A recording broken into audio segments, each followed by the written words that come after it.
மதுரையில் பாருங்க, மதுரையில் நடந்த நிகழ்வு உங்களுக்கு அத்தனை பேருக்கு தெரியும். 200 கோடி இந்த வரி வருவாயில மட்டும் ஊழல் செஞ்சிருக்கிறாங்க. அந்த சேர்மன், அந்த மாநகராட்சி மேயர் இதுவரைக்கும் நடவடிக்கை எடுக்கல. அந்த மேயருடைய கணவரை கைது செய்யப்பட்டு சிறையில் இருக்கிறார். அவர் உத்தரவு போட முடியும், அவருக்கு எந்த அதிகாரம் கிடையாது. மேயருக்கு அதிகாரம்.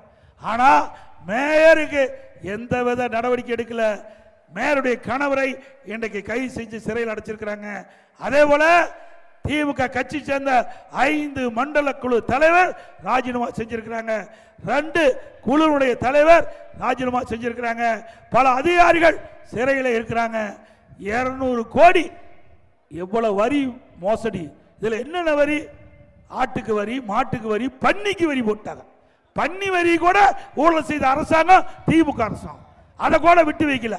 இப்படி மதுரையில் வரி மேல் வரி போட்டு மக்களுடைய பணங்களை சுரண்டி 200 கோடி ஊழல் செஞ்சிருக்கிறீங்க. அங்க மட்டும் இல்ல, திண்டுக்கல்ல 4.5 கோடி அங்க ஊழல் அதிகாரிகள் சிறையில் இருக்கிறாங்க.